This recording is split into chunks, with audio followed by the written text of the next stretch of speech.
¿Y por qué el Estado? Pues primero porque el Estado era la Satrapiqué, también antes, ¿verdad? Porque el Estado-ciudad ya era Estado soberano, ya con una policía, con todas las condiciones de un Estado, todo lo que se quisiera. Y entonces, ¿por qué? Y aquí viene una cuestión central. Entonces, para que haya economía política, ¿qué hace falta? Pues hace falta ante todo el Estado. Ante todo el Estado. ¿Y por qué el Estado? ¿Por qué? Pues la razón es la siguiente. Bueno, la razón que damos, bueno, tampoco puedo yo exponer esto, es muy conocido, se ha citado muchas veces aquí, bien. Es simplemente lo siguiente, lo que llamamos la capa basal. Es decir, un Estado es ante todo la patria. ¿Y qué es la patria? Pues la definición materialista y económica de la patria es la tierra de los padres, donde están las riquezas, donde está el suelo, la agricultura, está todo allí. Y por tanto, la patria hay que defenderla porque es nuestra, sencillamente. Y cuando una autonomía quiere emanciparse, me está quitando algo mío, entonces no puedo tolerarlo. A mí, déjame de paz. Es que la patria es un concepto burgués. ¿Y usted qué coño será, verdad? Es un concepto burgués. La patria es la patria, es eso. Y entonces, ¿le parece poco? Es que esto es una idea muy grosera de patria, coño, grosera. Como si dices que es muy grosero el cuerpo, es que sin patria no existe. Y entonces es la plataforma donde tú vives. Entonces la patria, además de ser la tierra de los padres donde están enterrados, entonces la patria es la tierra de los hijos y la patria donde vives. Es decir, y la patria supone una apropiación. Ahí está la cuestión.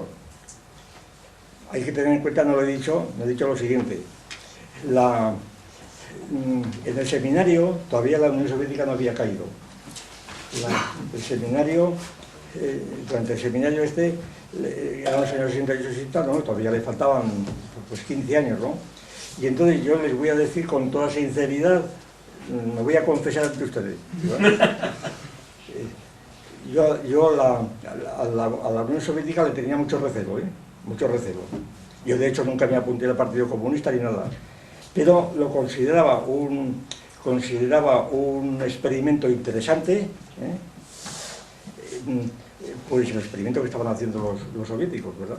El hacer un Estado socialista, comunista, etcétera, que además había que tener en cuenta que tenía el 10% de crecimiento del PIB cada año, es decir, que era una cosa, la época de la crisis, en fin, todo lo que se quiera, ¿no? Los Sputnik, que estaban funcionando, es decir, la Unión Soviética en aquellos años era de máximo prestigio, con la propaganda que hacía, sobre todo, por muchas razones, ¿no? Ya se pueden imaginar. Y entonces, pero sin embargo, ya digo, éramos hipercríticos con ello, por muchas razones, sobre todo por el monismo, por la filosofía tan grosera que hacían los libros de Dean y estas cosas, una cosa groserísima, ¿verdad? Cuando decían que la dialéctica era la ciencia del movimiento y por eso decían que Parménides, que los argumentos de Zenón no eran dialécticos porque iban contra el movimiento, una cosa tan grosera, tan grosera que era increíble, ¿verdad?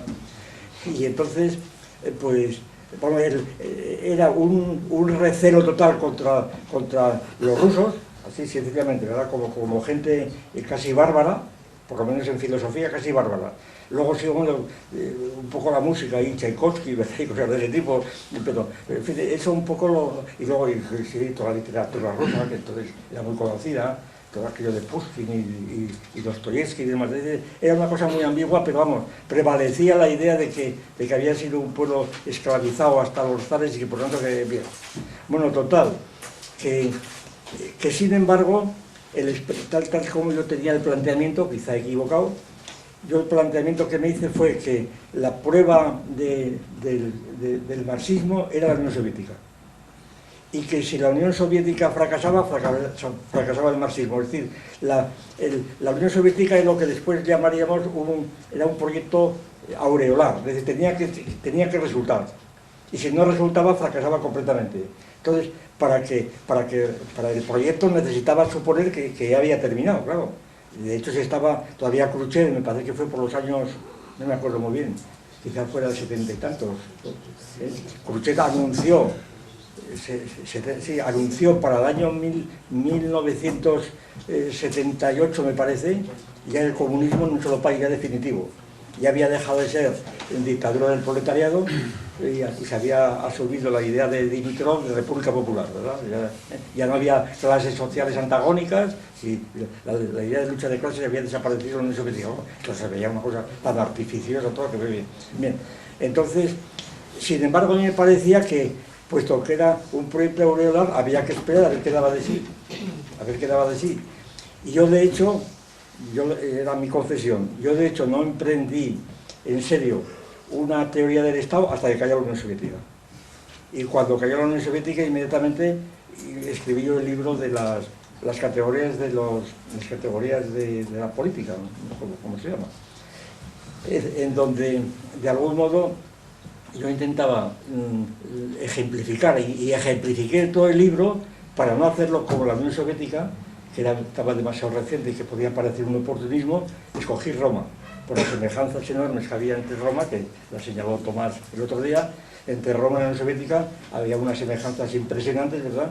Entre otras cosas, el haber sido dos ciclos que conocíamos enteros, aunque claro, Roma duró varios siglos, la Unión Soviética llevaba 70 años, pero sin embargo el ciclo era completo, ¿no?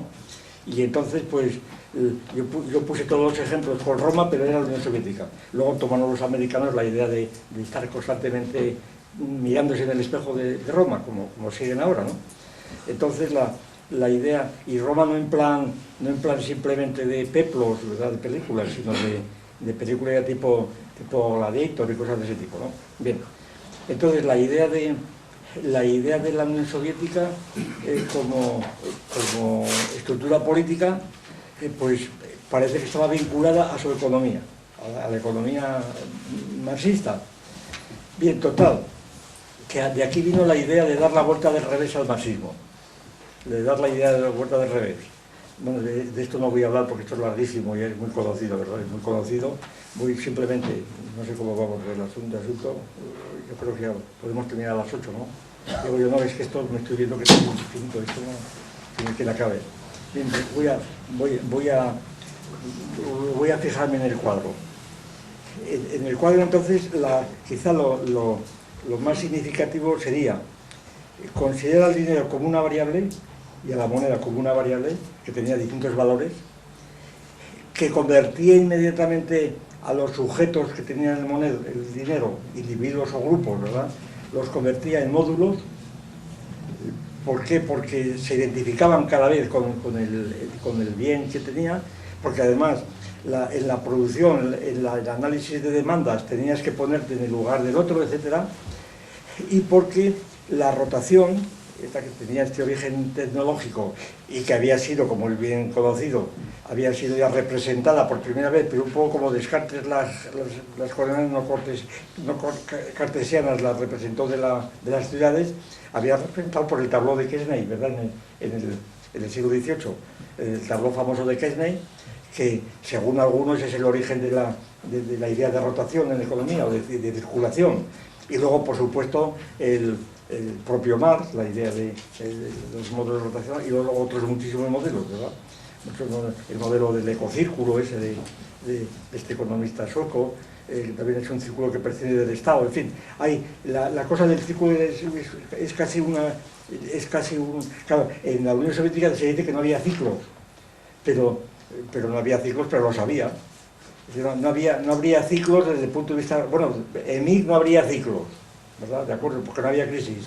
Pero los ciclos de la Unión Soviética se computaban como tales, anuales o quinquenales, los planes quinquenales. Había ciclos completos, había ciclos enteros dentro de un ritmo. Ciclos que eran taxonómicos, si quieren. Taxonómicos porque había una continuidad. Cada ciclo no era un círculo aislado. Se seguía con lo siguiente. Pero en fin. Entonces la cuestión es la economía política capitalista. ¿Cómo se definía la política capitalista? Pues primero por el derecho de propiedad, fundamental. Es decir, el Estado, la patria, que decíamos, la patria resultaba de una apropiación de un territorio. De un territorio, pues, después del Imperio Romano, pues aproximadamente de 500.000 de kilómetros, por ejemplo. Francia, España, Italia, los grandes estados canónicos, ¿verdad? En América lo mismo. Es decir, un territorio amplio, suficientemente amplio en general, y entonces este territorio está limitado, apropiado. Apropiado quiere decir que es algo que